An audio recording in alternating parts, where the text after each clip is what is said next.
Саламатсыңарбы балдар? Бүгүн биз силер менен 8 класста сабактын темасы элементтерди алгачкы классификациялоо. Сабактын максаты элементтерди алгачкы топторго бөлүү аракеттерин билишет. Балдар, бизде деле үйдүн шартында биз химиялык элементтер менен айрымдары менен таанышпыз. 18 кылымда, башкача айтканда, мындан эки кылым мурда, экинчи жарым жылдыгында бизге белгилүү 60 гана элемент болгон. Ал элементтерди алгачкы жолу бөлүүдө көп катачылыктар кетиришкен. Булам илимдер, фактылардын топтолушу менен башталып, ошол мезгилдик системаны орус окумуштуусу Менделеев негиздеген. Аны мен силерге мурда айтканмын. Эми химиялык элементтер эң биринчи бөлгөндө эки чоң топко бөлүшкөн. Металдар, металл эместерди. Металдардын касиеттерин билесиңер. Үйүңөрдө металдан жасалган чака, чайнек, зым, жана ошондой эле мыктар бар. Металдан жасалган көп эле буюмдар үй шартында пайдаланат. Металдар кандай касиетке ээ? Металдар сырткы жалтырактыкка ээ, электр тогун жылуулукту жакшы өткөрүшөт.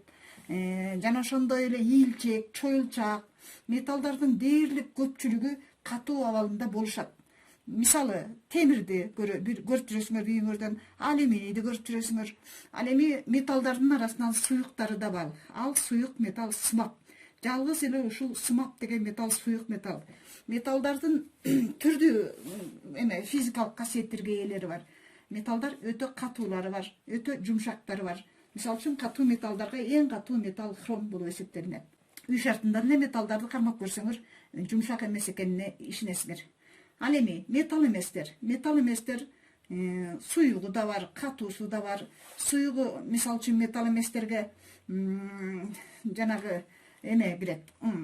Газ абалында да киришет металдыктар, металл эместерге. Өңдөрү мисалы көмүртекти көрүп жүрөсүңөр үйүңөрдө. Көмүртек ошол көмүрдүн составдык бөлүгүн түшөт.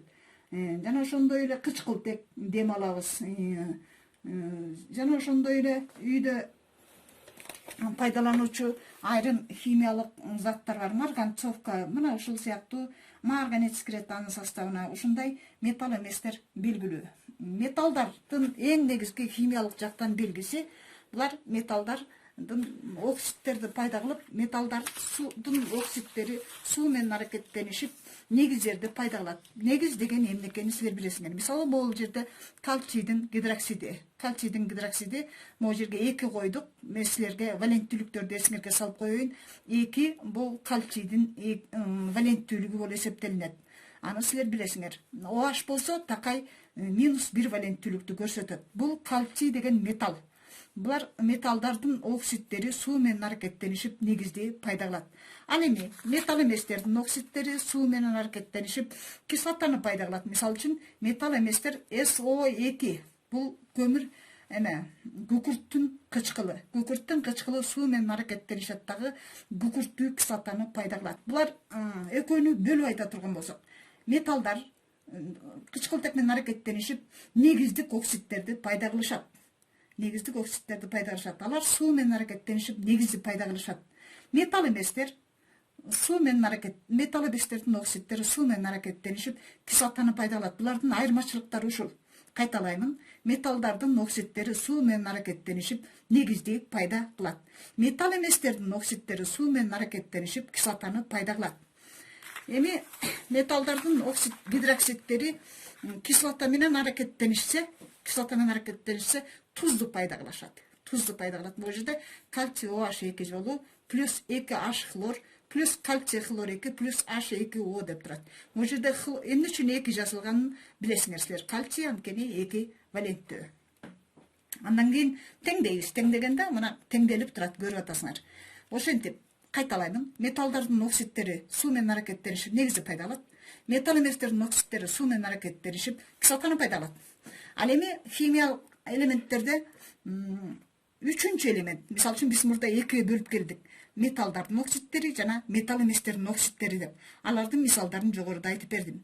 Ал эми металл эместердин дагы, металлдын дагы касиетин көрсөткөн айрым элементтер бар. Аларды биз амфатердүү элементтер деп коебуз. Амфатердүү деген сөз грекчеден которгондо кош деген сөз. Эки касиетти тең көрсөтөт деген сөздү түшүндүрөт. Ал химиялык элементтерге берилий, алюминий, цинк жана хром деген элементтер кирет. Кайталаймын. Амфатердүү элемент деген эки түрдү тең көрсөтөт, эки касиетти тең көрсөтөт. Негиз булардын оксидтери суу менен аракеттенишип негизи да пайда кылат жана кислотаны да пайда кылат. Ошондуктан буларды амфатердүү деп атайбыз. Амфатердүү деген сөз силер жогоруда айтып кеткендегидей бул кош функцияны же болбосо кош касиетти көрсөтөт. Булардын оксидтери суу менен аракеттенишип негизи дагы жана кислотаны дагы пайда кылат. Мисалы амфатердүү элементтердин эң кеңири таралган элементи бул цинктин оксиди. Цинктин оксиди цинк OH 2 жолу деген негизди пайда кылат жана H2 цинк O2 деген кислотаны да пайда кылышат. Мисалы, цинктин оксиди кислота менен аракеттенишет. Аракеттенишинин натыйжасында цинктин хлоридин пайда кылат жана суутек бөлүнүп чыгат. Суутектин богуруки суу бул жер H2O флабаст. H2O. Ал эми экинчи учурун карайбыз. Цинктин оксиди натрийдин гидроксиди менен аракеттенишип атат. Бул гидроксид, силер буга чейин билесиңер. Гидроксид деген эмне? Металлдардын атомдорунан жана гидроксил топторунан турган татаал заттар гидроксидтер деп аталат. Бул цинктин оксиди гидроксидтер менен аракеттенишип тузду дагы пайда кылат. Натрий 2 цинк O2 деген тузду пайда кылат. Мына ушинтип эки функцияны көрсөтүп атат бул жерде. Ошентип биз жыйынтыктап айтканда химиялык элементтер биринчи алгачкы ошол 18 ошол кылымда мындан 2 кылым мурда эки топко бөлүп кетишкен. Ал убакта химиялык илим анчалык өнүгө элек болчу. Эки чоң топко бөлүп кетишкен. Металлдар жана металл эместер деп бөлүп кетишкен. Ал эми кийинчерээк улам фактылардын топтолушу менен бул химиялык элементтерди 3 топко бөлөбүз. Башкача айтканда, металлдар, металл эместер жана амфатердүү элементтер деп 3 топко бөлүнөт. Ошентип балдар бүгүнкү айта турганыбыз ушул элементтерди топко бөлүнөбүз. Ошентип химиялык элементтер 3 топко бөлүнөт экен. Эми азыркы учурда силерге тапшырма, үйгө тапшырма.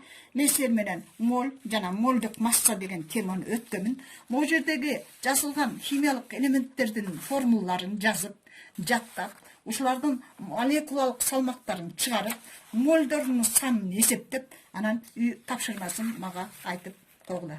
Химиялык элементтерди ошол параграф 43-төгү аягындагы көнүгүүлөрдү аткарып мага жөнөткүлө.